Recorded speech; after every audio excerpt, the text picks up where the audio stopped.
Can with what you got. Up next, I have a honor, privilege, joy, I guess would be the word I'd use, for our next person coming up. She's organized this show and many others. And her name is Stacey Axler, so let's give her a big hand!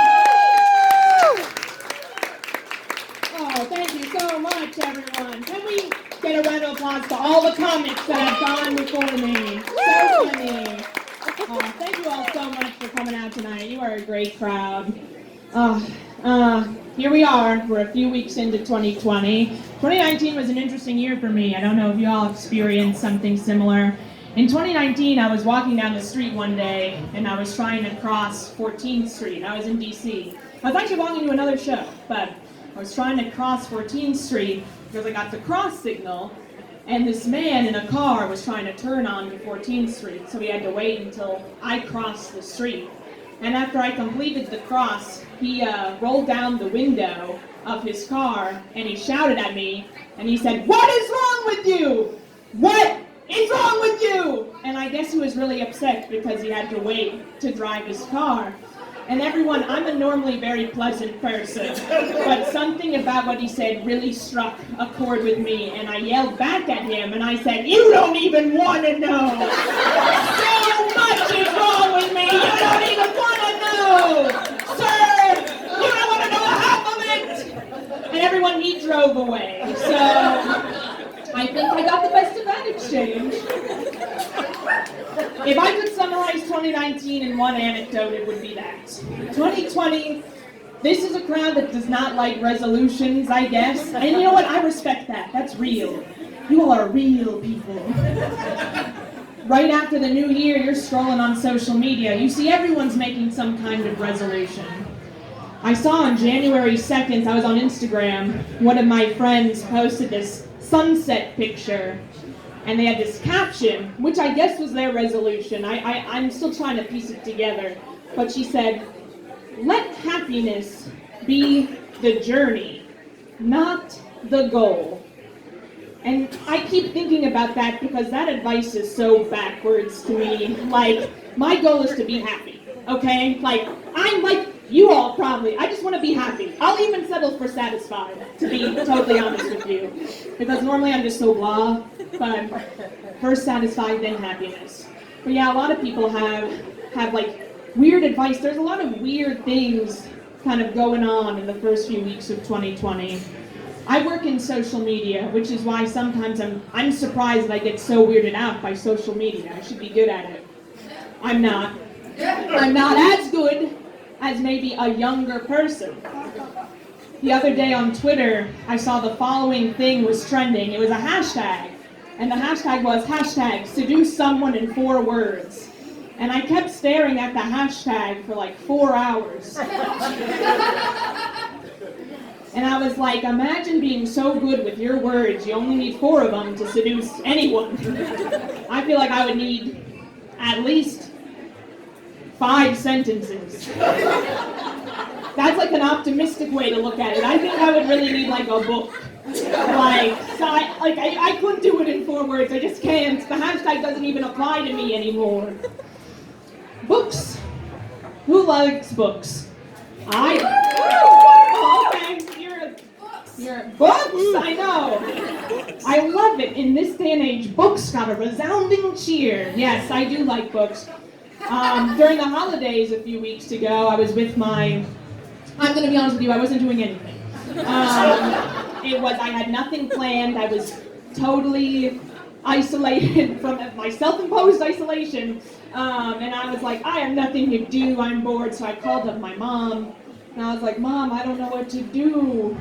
I have nothing to do." And she was like, "I know. You should go to the library. You loved the library as a kid." And I was like, you know what? That's actually a good idea. Because I'll be honest with you all, I kind of forgot the library existed. It had been a while since I had been in a public library. I had a library card, but I don't remember the last time I physically went in, even though I love books. I think that's the paradox of modern society, is like, you can get books anyway, I just want to stress to you all, I read, okay? I just don't go to the library. I went into the library a few weeks ago, okay? I stepped inside. First step to getting anywhere is stepping inside. I walked inside and I was like, I don't know where to go. I can't go into the teen section anymore. So I went upstairs to the adult section. In any library, I think they have a portion of the adult section called Librarian's Pick, and you all are readers, so you're probably familiar with it, where all the librarians pick out their favorite book of the month and they put it on display. And I was like, okay, librarians know the way to go with this. So I checked out 8 librarians' picks with the goal that I would not like about half of them. And I would never want anyone to lose their job, okay?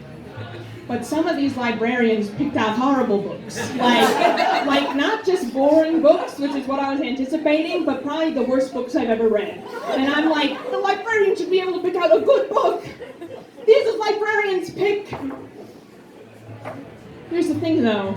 When I was a kid, my goal used to be to write a book. Like, I started to read so many bad books. And I'm like, I definitely could have written a book better than that if I had really tried. So let me float this idea for you, for this book idea that I had for several years now. Okay, I'm actually really excited about it. This is the first time I've ever told anyone about it. So you know how everyone's really into the zombie apocalypse, right? Okay, well this takes place 20 years after the zombie apocalypse. Society as we know it has crumbled because zombies. Everyone is struggling to find even the basic resources to survive. There's not enough water, and there's no food. And that's as far as I've gotten with the book. But if you have held on to this long, I really think there's something here. I really think there is. Who knows? I don't know. I would love to write a book. Like, I truly think that writing a book is not easy, but I would like to write one day. But you know what's easier than writing a book? And I don't think it should be, but it is marrying someone. I am an officiant. I am an ordained minister, and you probably were wondering, how did this happen? I'm going to tell you. I signed up online. Thank you. So I can marry people. If you want to get married, I can marry you. And I think it'd be at least entertaining. I could pitch this wonderful book idea at the wedding. But everyone, seriously, I became an officiant to marry 2 of my very good friends. And I really expected that there would be some type of process to go through to become an officiant and be able to actually marry someone. The process is as follows. There's a website, you click on it. They want your name, your address, and your email. Then you pay $40. Then you are an officiant. That is it. That's all you need to do. I think that was probably the easiest thing I've ever done in my life. And like, it was easier than taking the SATs, was becoming an officiant. Like, it was mind-boggling to me. But not only am I an officiant and I can officiate weddings, there's so many things I can do with my license. For example, I can do baptisms. I don't know what it is, but I can do it. I can bless a house. So if you're noticing anything spooky in your house and you want someone to bless it, I don't know how, but I can. I have a certificate and I can do all these things. But honestly, I think the best thing about being an officiant and getting to marry someone is like seeing people on like the happiest day of their life, because I mean, as everyone says, you know, let happiness be the way and not the goal, right? Oh, you all have been such a good crowd. I love you. Thank you so much. Oh my word. Okay, everyone. We have a real treat coming to the microphone. I think this gentleman, half of his neighborhood is here, I think, so maybe you've all been waiting for this guy to come to the microphone, but please make some noise for the very funny Walter Gottlieb! Give it up again for Stacey.